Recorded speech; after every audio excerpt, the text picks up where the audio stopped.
Window cleaning. It is often thought of as a simple, unskilled job. That may be true if it just involves wiping the windows with newspaper or a damp cloth, or even doing straight pulls with a squeegee. However, to be a truly professional window cleaner requires a mastery of various difficult techniques that set the amateurs apart from the experts. A window cleaner lacking in experience or training will take considerably longer to complete a job, and more than likely the results will be of a lower quality.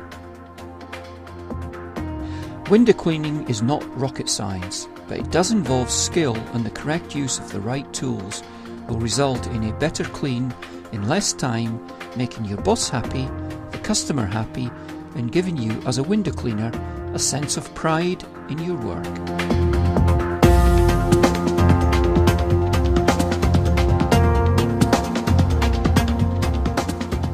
Before Ettore Stecconi invented the squeegee back in 1936, window cleaning involved a bucket of water and a chamois leather. Not anymore. Window cleaning has come a long way. Today, the 21st century window cleaner has a whole range of different tools available to choose from, according to the job at hand. As in any profession, to be truly skilled, you need to know the tools of the trade, when to use them and how to use them. Let's start with the basic traditional kit.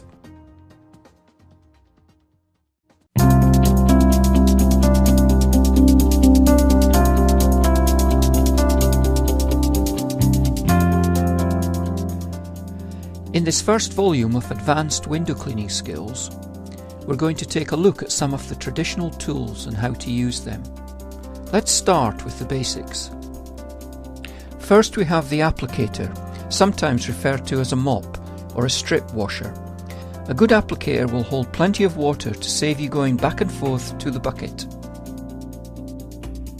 By using a T-bar like this one with water wells, the water is retained longer than if you were to use a smooth one. The length of the applicator to use depends on the job. A small 8-inch applicator like this is ideal for cleaning Georgian windows, but would obviously be useless on a large window like this one. The wider the window, the longer the applicator you should use, so as to cover the window more quickly. There are various types of sleeves available. The more absorbent the sleeve, the longer it will hold the water. A microfiber sleeve, like this one, is extremely absorbent. When a more aggressive clean is required, you may wish to choose a sleeve with a scrubbing strip, although you will often find that the end of the sleeve has a scrubbing patch anyway. The longest applicator typically available is 22 inches. You may prefer to use an 18-inch, which you can use on most kinds of windows and fits nicely in the bucket. Notice that he's using an oblong bucket and not a round bucket. A round bucket makes it more difficult to dip the applicator evenly and waste time, as you have to dip the applicator both ends. Even this wide oblong bucket doesn't accommodate the length of a 22-inch applicator, and so it leaves a dry area in the centre of the sleeve. You can rub over the sleeve with your hands or a squeegee to soak the full length of the applicator. Another advantage of a bucket like this is the accessories available. A sieve, for example, is handy for carrying a selection of channel lengths and squeezing out water from the mop. There are various types of cleaning solution available. A good brand of washing up liquid does a good job of cleaning the windows and is easy to work with.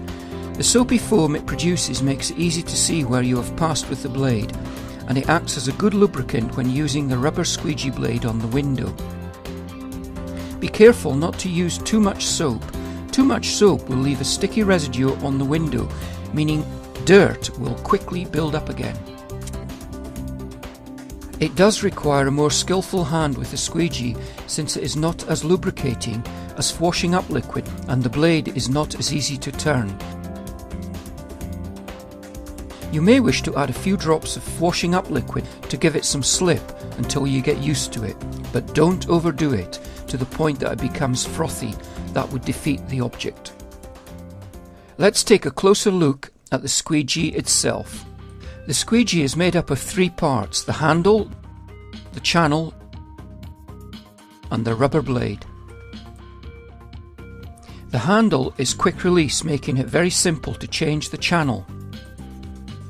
Notice the hole here. We'll explain a little later what that is used for. The rubber blades usually come in a length like this. It's very important to change the rubber blade frequently. If the rubber gets a nick in it, then it will leave a line on the window.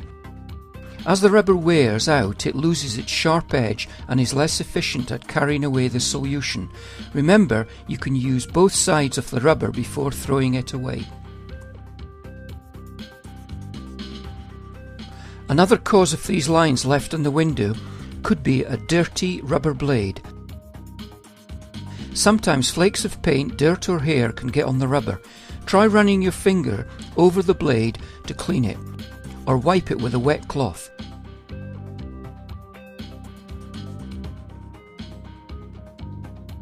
If necessary, take the rubber out and wash it in the bucket.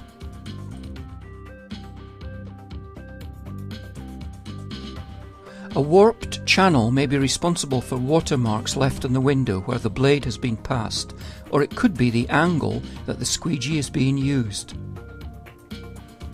Take care of the rubber by avoiding using it on the windowsill. Use your old rubber blades for that purpose on another short squeegee like this one, or a cheap DIY squeegee like this one.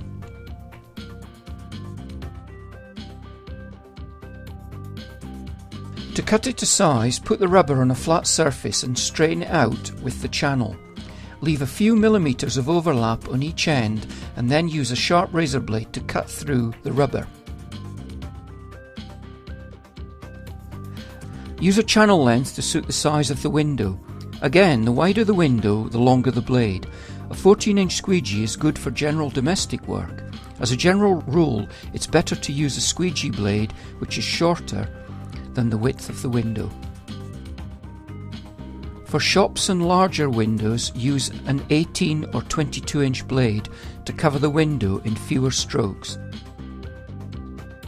The longer the blade, the more skill is required to turn the blade effectively.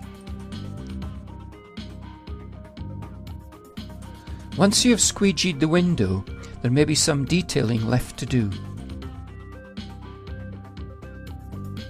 Use a microfiber cloth or scrim cloth to tidy up. Microfiber cloths are very absorbent. On a damp day, however, you may find that a scrim cloth is more effective.